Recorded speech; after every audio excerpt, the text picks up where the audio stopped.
ಇವತ್ತು ತಮ್ಗೆ ನಾನು ಹೇಳೋದಿಷ್ಟೇ, ಈ ಸರ್ಕಾರ ಬಂದ ಮೇಲೆ ನಾವು ಮಾತು ಕೊಟ್ಟಿದ್ದು 5 ಗ್ಯಾರಂಟಿಗಳನ್ನ ನಾವು ಕೊಡ್ತೇವೆ ಅಂತೇಳಿ ಮಾತು ಕೊಟ್ಟಿದ್ದು. ನಾನು ಬಿಜೆಪಿಯವರು ಏನ್ ಬೇಕಾದ್ರೂ ಮಾತಾಡ್ಲಿ, ಜನತಾದಳದವ್ರು ಏನ್ ಬೇಕಾದ್ರೂ ಮಾತಾಡ್ಲಿ, ಅವ್ರ ಹಿಂದೆ ಏನ್ ಮಾತು ಕೊಟ್ಟಿದ್ರು ಆ ಮಾತನ್ನ ಉಳಿಸ್ಕೊಳಕ್ ಆಗ್ಲಿಲ್ಲ.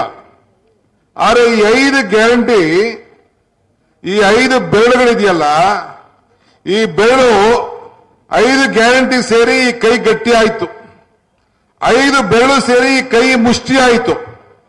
ಹಂಗೆ ಇದನ್ನ ನೋಡಿ ಪಾಪ ನಮ್ಮ ಅರಳಿದ ಕಮಲದ ನಮ್ಮ ಸ್ನೇಹಿತರುಗಳು, ಬಿಜೆಪಿ ಸ್ನೇಹಿತರು, ಹಂಗೆ ಕಮಲ ಉದುರುವಂತ ಒಂದು ಪರಿಸ್ಥಿತಿಗೆ ಬಂತು. ಅದಕ್ಕೆ ಇವತ್ತು ಜನತಾದಳದವರು ಅವರಿಬ್ರು ಸೇರಿ ಬಹಳ ಬಾಂಧವ್ಯದ ನಂಟಸ್ತನ ಮಾಡ್ತಾ ಇದ್ದಾರೆ. ಪಾಪ ಜನತಾದಳದವರು ಈಗ ಬಿಜೆಪಿ ಸ್ಪೋಕ್ಸ್ಮನ್ ಆಗಿ ಈಗ ಪರಿವರ್ತನೆ ಆಗ್ಬಿಟ್ಟಿದ್ದಾರೆ. ಇರ್ಲಿ, ಅದನ್ನ ಬೇರೆ ಟೈಮಲ್ಲಿ, ಎಲೆಕ್ಷನ್ ಟೈಮಲ್ಲಿ ಮಾಡೋಣ. ಸೊ ಅದನ್ನ ನಾನು ಹೇಳೋದಿಷ್ಟೇ, ನಮ್ಮ ಕರ್ನಾಟಕ ರಾಜ್ಯ ಇವತ್ತು ಸಮೃದ್ಧಿ ಆಗಿದೆ. ಇವತ್ತು ತಾವೆಲ್ಲ ನೋಡ್ತಾ ಇದ್ದೀರಿ ಪೇಪರ್ ಅಲ್ಲಿ ನಮ್ಮ ಗ್ಯಾರಂಟಿಯನ್ನ ಗಮನದಲ್ಲಿಟ್ಕೊಂಡು ಮೋದಿ ಅವರು ಅಡ್ವರ್ಟೈಸ್ಮೆಂಟ್ ಕೊಡ್ತಾ ಇದ್ದಾರೆ, ಇದು ಮೋದಿ ಗ್ಯಾರಂಟಿ ಅಂತ. ನಮ್ ಗ್ಯಾರಂಟಿನ ಟೀಕೆ ಮಾಡ್ತಾ ಇದ್ರು, ದಿವಾಳಿ ಆಗ್ಬಿಡ್ತದೆ ಅಂತ ಹೇಳ್ತಾ ಇದ್ರು. ಈಗ ನಿಮ್ಗೆ ಬಸ್ಸಲ್ಲಿ ಬರ್ತಾ ಇದ್ದೀರಿ, ಶಕ್ತಿ ಬಂತು, ಶಕ್ತಿ ಯೋಜನೆ, ಹೆಣ್ಮಕ್ಳು ತಾಯಿಂದಿರೆಲ್ಲ ಫ್ರೀಯಾಗಿ ಓಡಾಡ್ತಾ ಇದ್ದಾರೆ ತಾನೇ ತಾಯಿ? ಕೈ ಎತ್ತಿ ಬಸ್ಸಲ್ಲಿ ಓಡಾಡ್ತಾ ಇರಲ್ಲ, ಓಡಾಡ್ತಾ ಇದ್ದಾರೆ.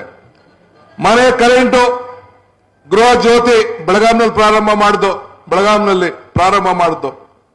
ಮಹಾತ್ಮ ಗಾಂಧೀಜಿಯವರು ಕಾಂಗ್ರೆಸ್ನ ನಾಯಕತ್ವ ವಹಿಸಿದಂತ ಜಾಗಕ್ಕೆ ಹೋಗಿ 200 ಯೂನಿಟ್ ವರೆಗೂ ಉಚಿತವಾಗಿ ಕೊಡ್ತೀವಿ ಅಂತ ಹೇಳ್ದೋ. ಎಲ್ಲರಿಗೂ ಕೂಡ ಉಚಿತವಾಗಿ ಕರೆಂಟು, 0 ಬಿಲ್ ಬರ್ತಾ ಇದೆ ತಾನೆ? ಬರ್ತಾ ಇದೆ ಇಲ್ಲೋ?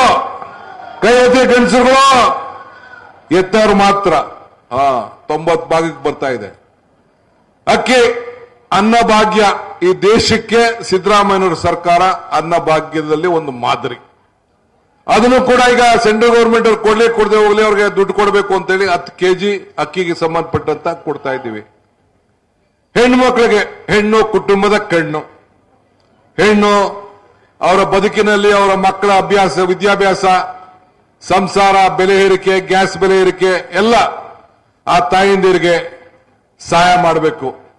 ನೇರವಾಗಿ ಗಂಡಸರು ದುಡ್ಡು ಎತ್ಕೊಂಡು ಏನ್ ಮಾಡ್ತಾರೋ ಅಂತೇಳಿ ನಾವು ಯೋಚನೆ ಮಾಡಿ ನೇರವಾಗಿ ಹೆಣ್ಮಕ್ಳ ಅಕೌಂಟ್ಗೆ ಹೋಗ್ಬೇಕು ಅಂತೇಳಿ 1,06,00,000 ಹೆಣ್ಮಕ್ಳ ಕೈಗೆ ಇವತ್ತು ಆ ಲಕ್ಷ್ಮಿ ಹೋಗ್ತಾ ಇದ್ದಾಳೆ.